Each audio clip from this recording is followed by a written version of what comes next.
आश्वासन तो तुमने दे दिया, किंतु इस दशा में कैसे मिलाओगी इन्हें सभासदों से? यदि वो सभी शीघ्र ही महाराज से नहीं मिले तो इन्हें मृत मानकर विद्रोह कर देंगे सब। हमें राज सिंहासन से नीचे उतार देंगे, हम पर आक्रमण कर देंगे और हम दोनों कुछ नहीं कर पाएंगे। इसलिए अब और कोई उपाय नहीं है अस्थि।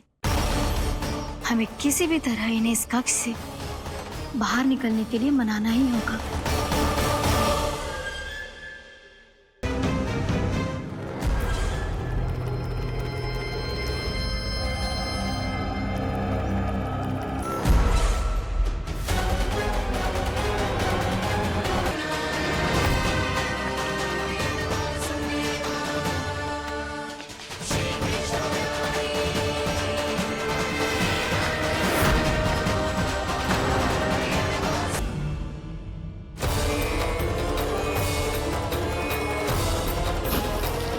इतने वर्षों में स्वामी का ध्यान कभी भंग नहीं हुआ। क्या अचानक क्या हो गया इन्हें? स्वामी, महाराज, महाराज संभालिए अपने आप को।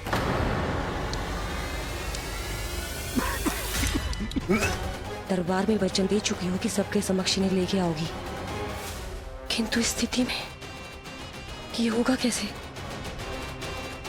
महाराज,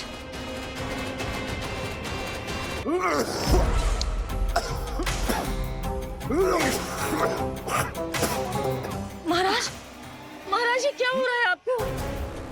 संभालिए।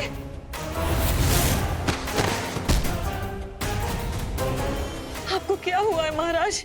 और आपके मुंह में ये मिट्टी कहाँ से आई?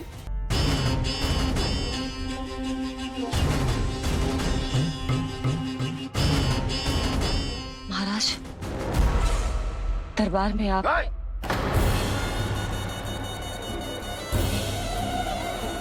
क्षमा कीजिए, हम आपकी तपस्या में विघ्न नहीं डालना चाहते थे। अब आज्ञा दीजिए।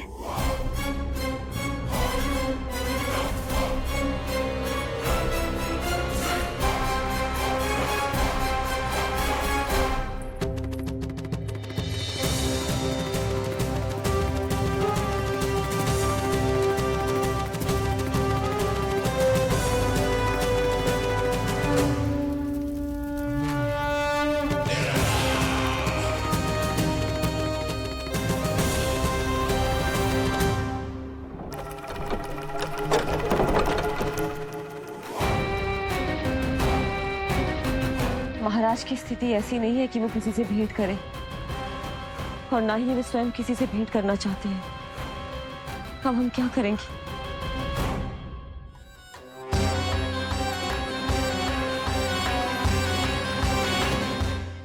अश्विन पूर्णिमा आज ही है, रात हो चुकी है और थोड़ी ही देर में सभासद आने लगेंगे। ये सब अपने महाराज से मिलना चाहते हैं ना, तो आज इन्हें इनके महाराज अवश्य मिलेंगे। सुनो, कुछ दीपदंड बुझा दो। महल में प्रकाश कम से कम होना चाहिए, विशेष रूप से महाराज के सिंहासन के चारों ओर।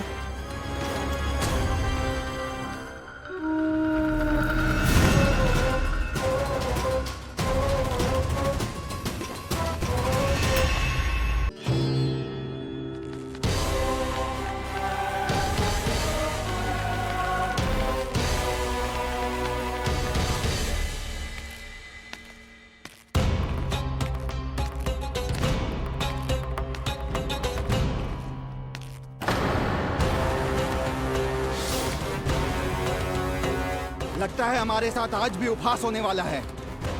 आज भी महाराज कंस के दर्शन नहीं होंगे। ये अनुचित है। महारानी ने आश्वासन दिया था हमें। हाँ, बिना महाराज के दर्शन के कोई वापस नहीं लौटेगा। आज हम महाराज से मिलकर ही यहाँ से जाएंगे। हम जानना चाहते हैं कि महाराज जीवित हैं या नहीं। हम महाराज से मिलकर ही जाएंगे। हम महाराज से मिलकर ही जाएंगे। प्राप्ति, अब तुम क्या करोगी? कैसे मिलवाओगी इन सबको महाराज से? पूरा राज दरबार भरा हुआ है, सब महाराज की प्रतीक्षा में आतुर हैं। और कुछ सभासदों को तो ये भी संदेह है कि स्वामी जीवित है भी या नहीं। तो फिर चलो मिलते हैं उनसे। प्राप्ति, वो तुम्हारे नहीं महाराज के दर्शन करना चाहते हैं। मैंने कहा ना तुम्हें मेरे साथ चलो।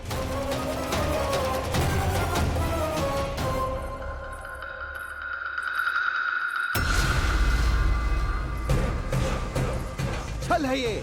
हाँ हाँ छल है ये, हमें महाराज से मिलना है। आपने आश्वासन दिया था कि आज रात हम महाराज कंस से अवश्य मिल पाएंगे, तो कहाँ है वो?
असंभव को संभव कर दिया तुमने, किंतु कैसे प्राप्ति?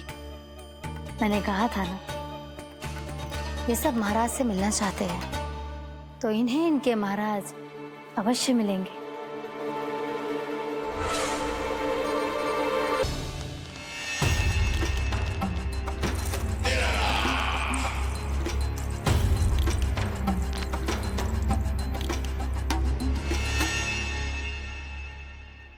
महाराज कुछ बदले बदले से लग रहे हैं ना?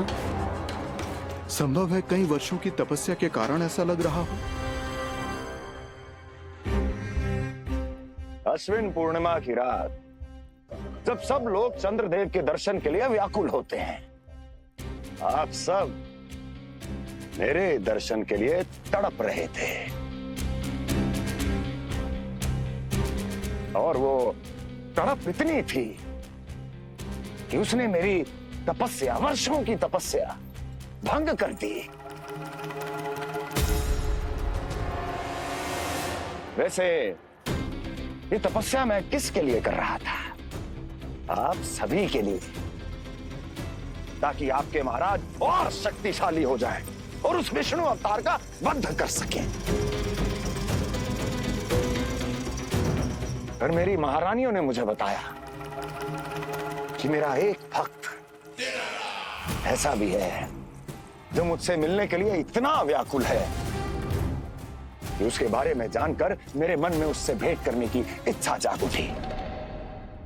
और फिर क्या था, मैं अपनी वर्षों की तपस्या भंग करके यहां आ गया।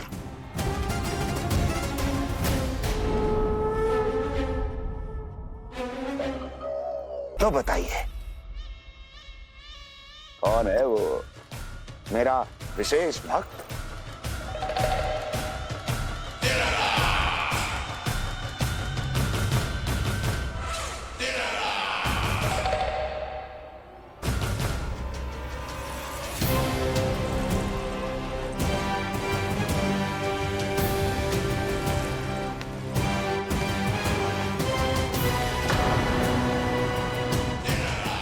संकोच मत करो, सामने आओ। मैं देखना चाहता हूं अपने उस विशेष भक्त को, गले लगाना चाहता हूं।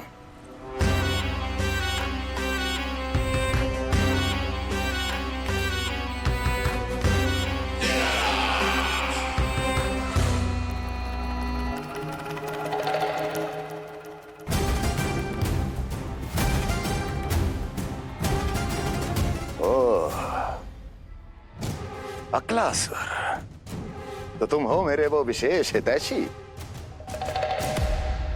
अरे मेरे मित्र, वहां क्यों खड़े हो, इधर आओ।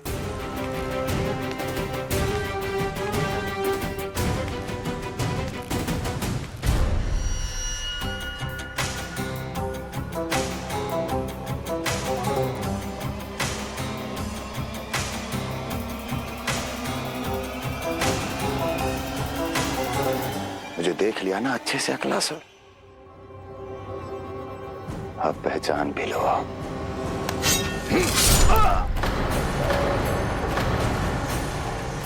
हो गए मृत्यु के दर्शन अकलासुर,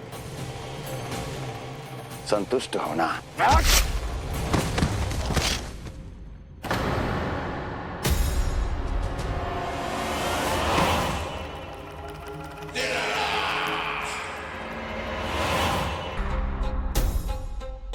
कोई और है जिसे कंस से मिलना है?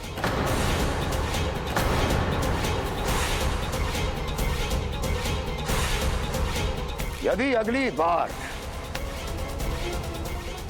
किसी ने भी मेरी तपस्या भंग करने की कोशिश भी की तो इस दृश्य को स्मरण करना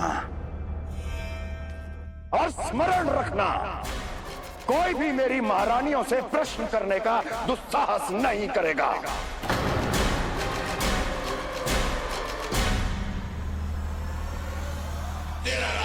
बीते वर्षों में जैसा हुआ आगे भी वही होगा।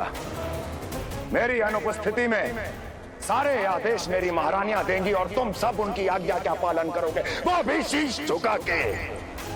और यदि किसी ने भी मेरी महारानियों के आदेश का उल्लंघन किया तो उसकी यही दशा होगी। मनोहर, जाओ और पूरे मथुरा में इसके मृत तन की प्रदर्शनी करो ताकि सबको पता चल जाए कि मथुरा नरेश महाराज कंस अभी जीवित हैं और उनका क्रोध भी।